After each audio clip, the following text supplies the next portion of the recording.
So, what's up? Tayo ay maglilinis ng manok para sa ating my homemade roast chicken.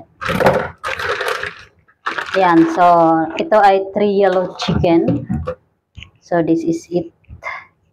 Bali, 1.5 po yung gagawin ko kasi bitin sila last time. So, mabenta ito sa, itong timpla ko is mabenta ito sa aking mga bossing.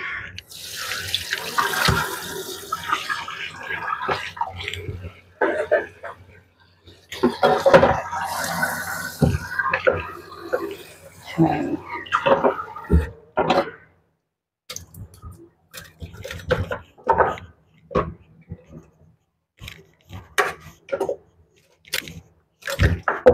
Tanggalin lang natin yung mga paa kasi hindi naman kasali sa pag-ihaw. Ito ay roast. So, madali lang po ang paglinis nito. Nga pala, hindi ako buo marinate nito kasi ayaw nila ng buo kasi yung itloob daw hindi ganun kaluto. So, ang ginagawa ko is hinahati ko siya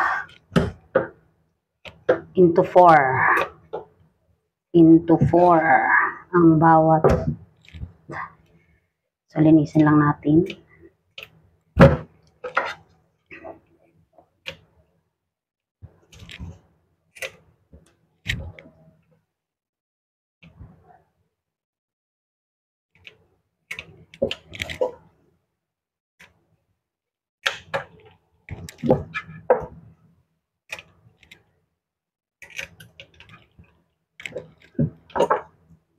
So, hindi nila gusto yung ulo. Kaya, itsapuera na natin yan. At ang puwit. May lumilipad-lipad. Poink.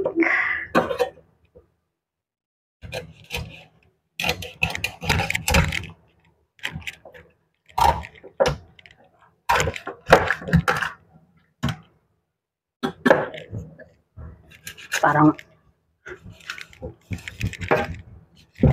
ayan. Yung ng EBS. Maputi yung isa. Yung isa medyo negro.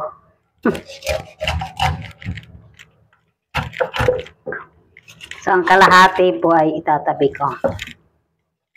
Yan. Itong malaki.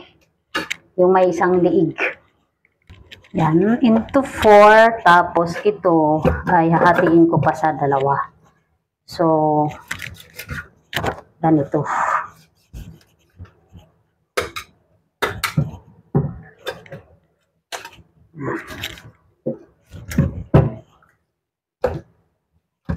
Tanggalin natin mamaya yung mga tanggalin natin mamaya yung mga taba-taba ba.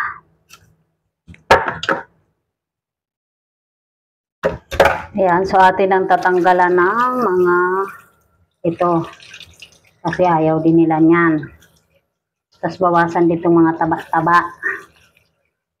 Actually, itong 3 yellow chicken. Sa Welcome mabibili or sa Taste. As in, promise juicy siya. Kahit na inihaw na, maano pa rin yung niya.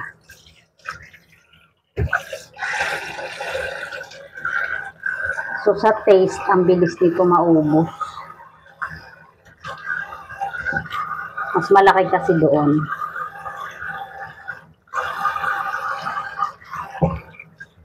Yan, tatanggalin natin itong mga ito. Mga taba. Mga excess na taba ba? Yan, tapos yung mga lungs. Ayaw nila niyan. Kailangan dinis na dinis. Yan, ito ayaw nila niyan. So, tanggalin na rin natin ito. Yan. Bawasan natin ng konting taba, balat. Hindi rin naman nila kinakain yung balat.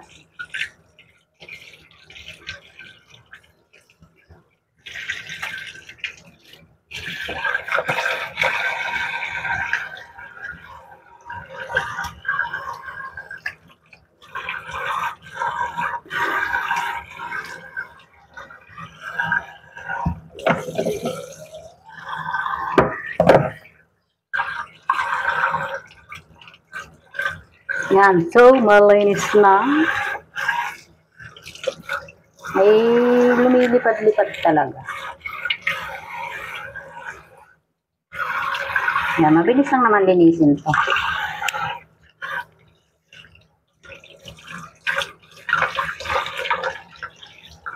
Linisin ko na rin itong itatabi ko. Nandito na siya eh.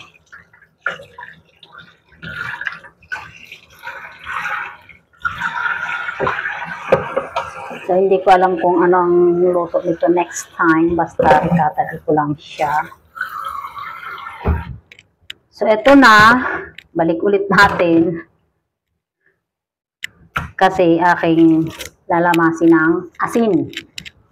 So,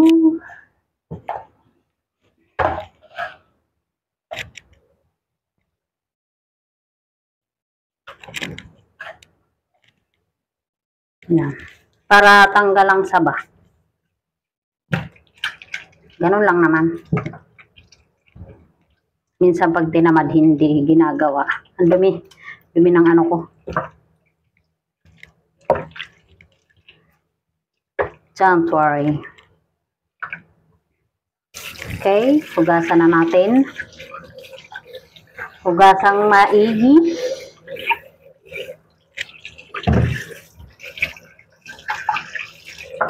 At ipa-drain natin saglit. Yan. Pagkatapos mong lamasin, hugasan kasi magiging maalat yan.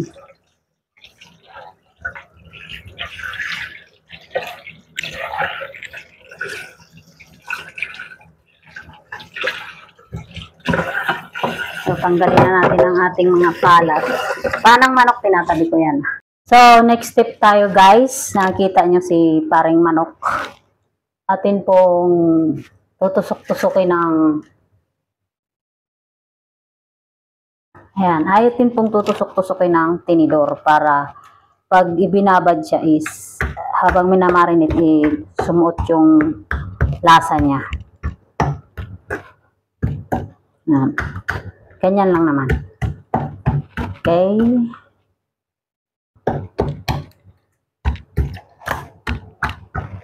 Yan. Sa lahat ng manok. So, ayan naman yung ingredients para sa ating marinade mixture. Yan. Ayan. May black pepper, paprika, sugar, oyster, dark and light soy sauce, tapos yung cooking wine. At syempre, atin ang hiwain to. Ganyan lang naman.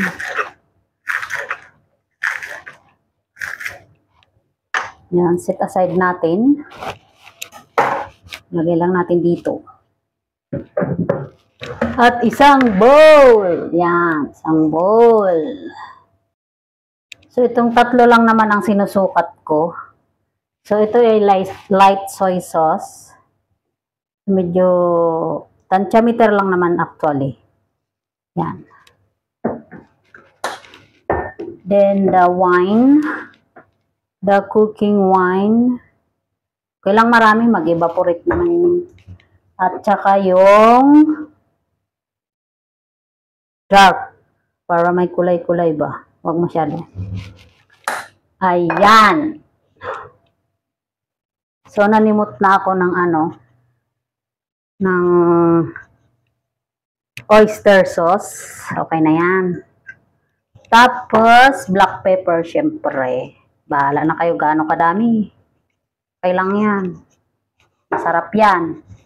And then, paprika. Para may konting ahang. Pero hindi naman ganun ka. Tapos sugar, syempre. Pambalansi ba. Tansyahin nyo lang din. Pero maganda yung may konting tamis-tamis. Para yummy. Yan. Tunawin lang natin siya. Tapos tikman natin mamaya kung ano. Then, ipiga na natin to.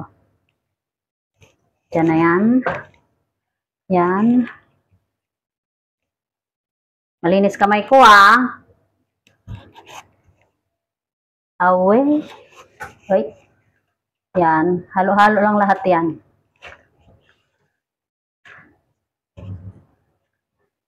So, paano ba yan? Kakamayin na natin. Ay, sorry. Maingay.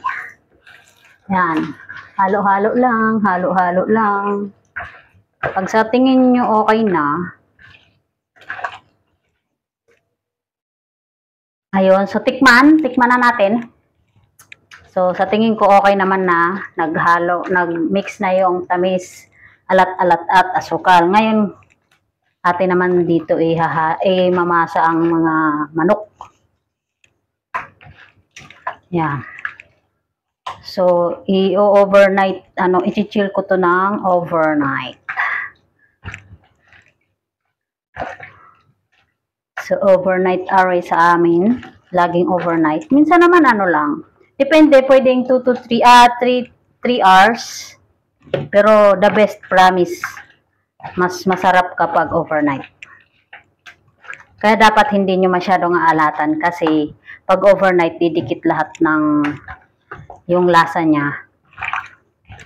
So, ayan. Tapos, kinaumagahan, ang gagawin nyo po is babalik ta rin nyo kung asan yung sa ibabaw, yun naman ang iilalim nyo. Palit lang sila ng pwesto. So, this is it, pansit. Kubira na natin, din i-chill natin ng overnight.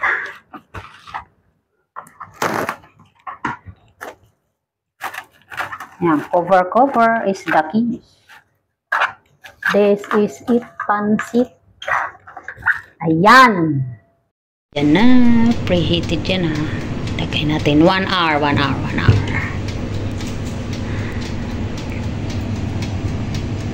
This is it, pansit. Ayan na po siya. Luto na after 1 hour. 1 hour natin ito niluto, di ba? Oh yeah. It's so yummy. Ayan, pwede na to. Okay na to. Ayan, nilalagyan niya ng honey para masarap kayo. Para sa alams na.